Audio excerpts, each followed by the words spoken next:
Welcome to Climate Quickies, bite-sized nuggets of climate goodness from our TEDx London experts in under 10 minutes.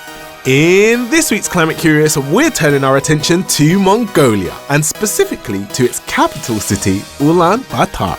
Grappling with some of the world's worst air pollution, we meet the pioneer tackling the smog head-on by shifting mindsets around air pollution using evidence-based research. On how to transition a country away from coal and towards renewables, here's climate negotiator and co-founder of the Breathe Mongolia Clean Air Coalition, Enkhuun Byambadorj. Stay curious. Hi, my name is Enkhuun Byambadorj. I'm an environmental justice advocate from Mongolia, and I co-founded and run an organization, a nonprofit called Breathe Mongolia Clean Air Coalition. I'm also a climate negotiator, so I support the national delegation in some of the negotiations and especially adaptation and some climate finance negotiations. Breathe Mongolia's long-term mission and vision is really very, very simple. The right to a clean, healthy, safe, and sustainable environment, a right that's been recognized by both the National Constitution of Mongolia and also a UN General Assembly resolution. Within this, our work is divided into three and increasingly four different streams. The first is capacity building. So we work closely with children and youth and people who are living in informal districts without access to safe heating during the winter to build their capacity to be able to protect their health and to also take action against pollution and against climate change. So meaning that we're not using coal to heat at all, that we're depending on renewables or electric. The second sphere of work is around coalition building. So what we do is coordinate the collaboration and information and resource sharing between different civil society organizations and some private sector organizations to understand how can we have a stronger voice to advocate for better solutions. And the third thing that we do is policy advocacy. So within this sphere, we do anything from protests to marches to petitions to letters to meetings with decision makers and policy makers. And then the fourth area that we're increasingly focusing on is creating the evidence base that we need for the advocacy and the capacity building. Because what we're realizing is a lot of the, especially air pollution related evidence that we have is anecdotal and testimonial, which is of course important, but we don't have the data to back it up. And unfortunately, there have been efforts to give the current form of coal that a lot of households are using to heat their homes during the winter to be tested in a laboratory, but some labs have refused that, for example. And so just because of some of these hindrances, we just don't have enough of the evidence and enough of the scenarios and enough of the calculations to really make our work evidence-based. And so we increasingly want to be the source of co-creating that evidence. Actually, just today, we released a new resource for people, our policy page, and it's released in English and Mongolian. And what it has is basically, since the 1970s, all of the policies that have been passed related to clean air and also generally environmental regulation in Mongolia, policies that are both in effect now and also inactive now, just to have a broad view understanding of what the history is, where we've gone right and where we've gone wrong.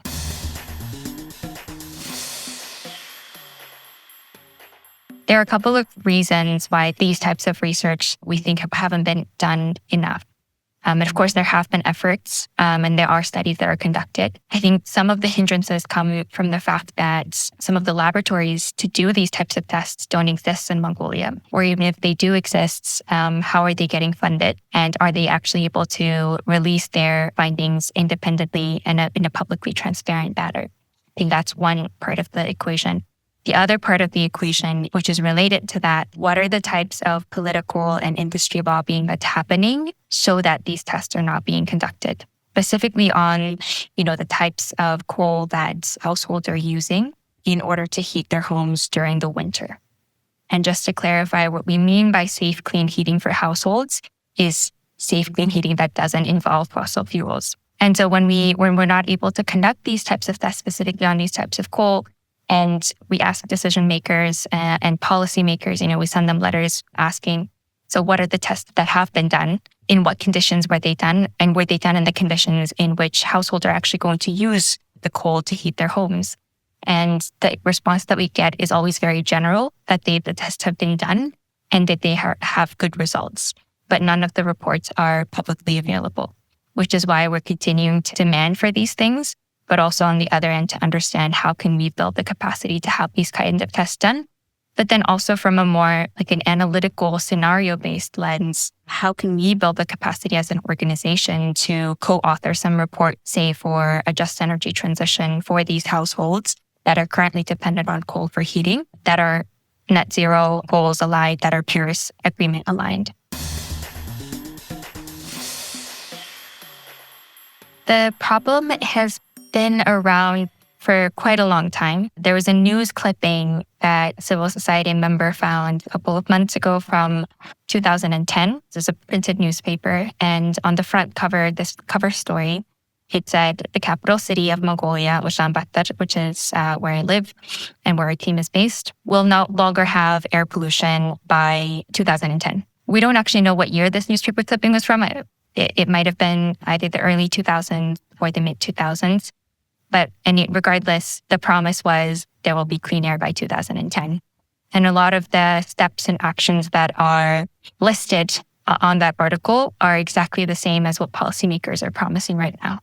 And so what policymakers are promising right now is by 2028, we will lower air pollution by, up until the air quality standards in Mongolia. And we heard the same thing back in 2016 when the government approved the National Program for Reducing Air and Environmental Pollution, that after the implementation of this program, air pollution would reduce by 80% by 2025 compared to 2016 levels. That unfortunately did not happen. So the problem has been around for a long time. And why the problem exists is linked to the same systems and the same structures that are creating the climate crisis, really.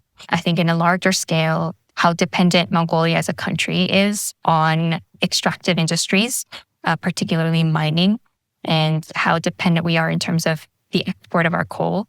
That plays a big factor because a lot of economic benefits, economic systems, and sort of political interests get tied to this industry. Unfortunately, how this is phrased and talked about in mainstream discourse is that, 50 to 80% of pollution in the city comes from the Gir district. And the Gir is the traditional nomadic Mongolian dwelling where people set up their girs when they move to cities. And what this creates is an image of a problem that air pollution is caused by people who are having to move to cities, who have no other choice but to burn coal in order to stay warm and to stay alive during the winter. And this is one of the narrative issues that we want to break down with the problem as well, is how do we change how we're seeing the problem so that we change what the solutions are. In terms of its impact, in a study that was done in the 2010s, it found that 1 in 10 deaths in the city is attributable to air pollution, that a third of stroke-related deaths is attributable to air pollution. Pollution levels are regularly recorded in the wintertime being, 10, 20, 30 times the WHO guidelines. In a UNICEF report a couple of years back, it cited that one reading was 144 times the WHO guidelines. And a CSO, a calculation that was done by a local nonprofit organization, found that in the coal heating season, so the colder winter season, the city breathes only 2 days of clean air. So the scale of the problem is quite huge. And we've known about it for a long time. But unfortunately, the approach that we take to the problem has not changed.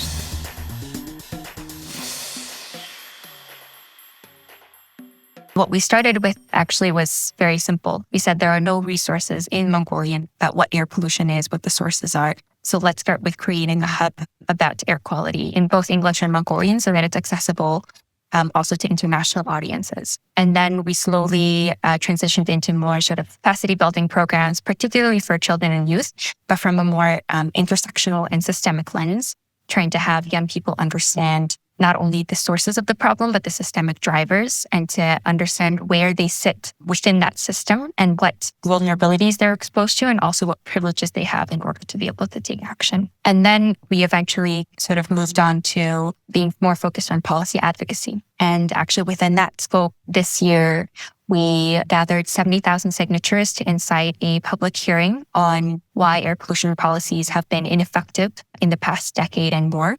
And we found that, a fifth of air pollution-related expenditures over the past 7 years had some sort of discrepancies in them, that they were not used properly. And I think we were able to change some of the narratives of the decision makers and how they approached the problem.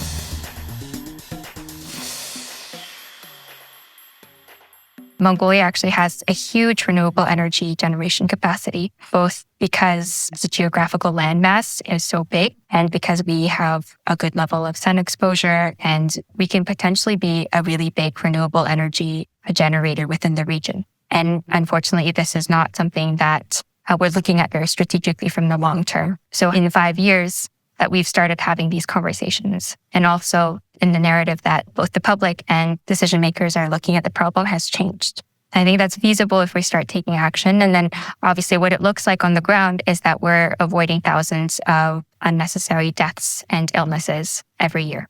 So the long-term goal is clean air, and that the right to clean air is recognized and protected. And of course, along with that goes more ambitious climate pledges and actual implementation of these pledges. And as a developing country, having the access to the technical and financial capacities in order to be able to implement our climate pledges. And then in the short term, the goal, I think, is really to change mindsets, because we've changed some of the policies, we've changed some of the standards. We have the tighter policies, we have the tighter standards, but they're not being implemented. The reason that they're not being implemented is because, again, how we're approaching the problem, how we're seeing the problem, the narrative of the problem, that's still the same. And if we don't change that imagination, if we don't change the imagination of our decision makers of what could be possible, then we're never going to be reaching these long-term goals. Thanks for listening to this Quickie. This episode was created by our superstar podcast team at TEDx London. Until next time, stay curious.